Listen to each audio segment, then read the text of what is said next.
Real estate prices. How predictable are they?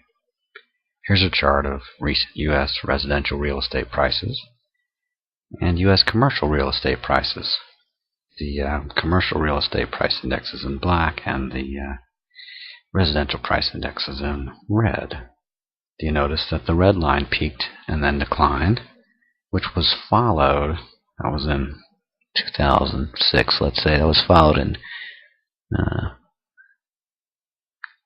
more than a year later by the black line peaking and declining. So with that chart in mind, let's imagine that there could be such a thing as a leading indicator. A leading indicator would be some measurement that consistently precedes certain consequent developments. What other data could predict changes in price trends of overall U.S. real estate prices?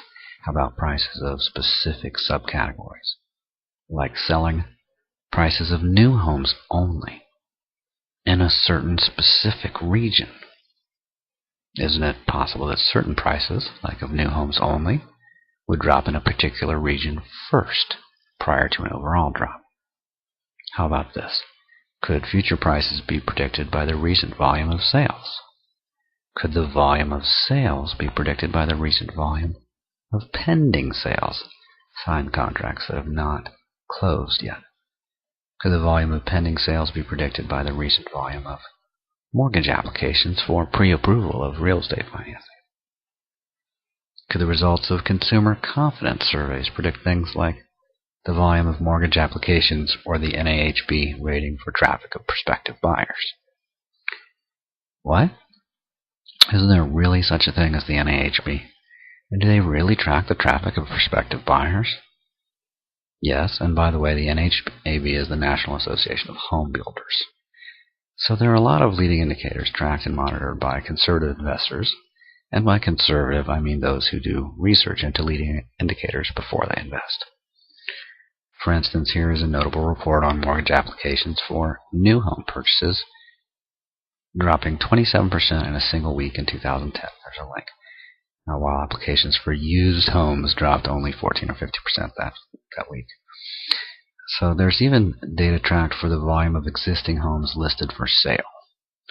So when sales volume dropped in certain categories,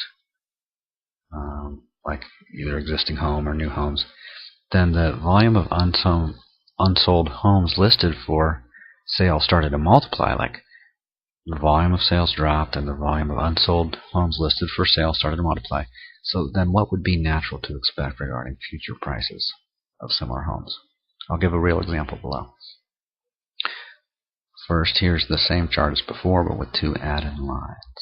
Note that I just drew some lines on there, but you can imagine what kind of data could indicate in advance what would happen next in U.S. real estate prices. On that note, here's something I wrote in October of 2005, right after reading the NAR, National Association of Realtors report that was released that day to report September 2005 data. You can see my original comments in full at the link there. So actual sales are down almost 20% from last month, from August to September, while excess inventories keep rising. Even more importantly is price. Look at housing in the West, the most expensive region, down almost 10% from last month.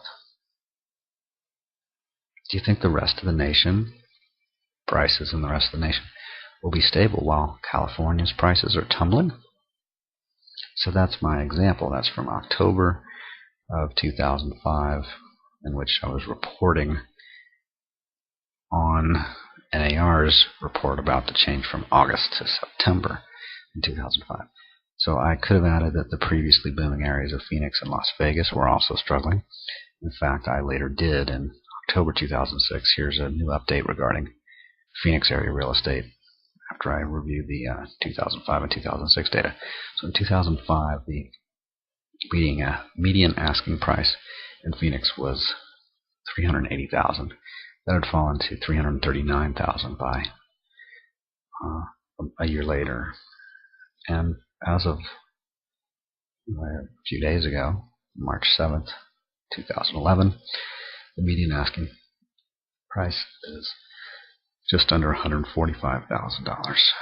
So while some people might be startled to note that the median price has fallen from $380,000 to under $145,000, a drop of over 60%, and it's actually up more than $55,000 since January. Next is what I find even more interesting. The inventory of homes listed for sale is still much higher now than in 2006. That's actually the first thing listed, so it was about 8,000 in 2005. It's over 30,000 now. So it's in 2006 it was 27,700. So it's higher now than even in 2006. So the excess of unsold homes listed for sale now is worse currently than in 2006, right before prices declined by about $200,000, or more than half.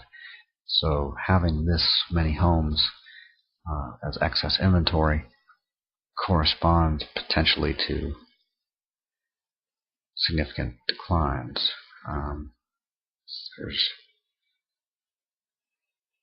And even fast declines. So is there a shortage yet of unsold housing for sale again in Phoenix? Well, no, there's over 30,000 unsold homes listed for sale. So there's not a shortage yet like there was in 2005, right before the market began to collapse. Not even close to a shortage. Now, I offer those examples simply for historical references. They're not particularly important to me, and perhaps not to you either. But here's where it does get interesting. Consider that the amount of spending, so we were talking about leading indicators. Consider that the amount of spending for exploration for oil deposits is a leading indicator for discovery of oil deposits. Consider that the following chart, which is the same curves, shows the logical correlation between the timing of exploration in green and discovery in yellow, and then extraction in red and refining in black. Now again, this data isn't really exploration, discovery, extraction, and refining of oil, but you can imagine that the curves would follow some pattern, in time, as indicated there. That exploration would come first, then discovery, then extraction, then refining. So it's reasonably logical to predict that we can only discover oil that we look for, right? And we can only extract oil that we discover first, right? And we can only refine oil that we extract first, right? So, okay, now that you're clear on the simple and really quite obvious principle of leading indicators, now let's look at a chart that is much more important than something trivial like prices for commercial or residential real estate. This is a chart that shows exactly how discovery peaked in the mid-20th century of oil.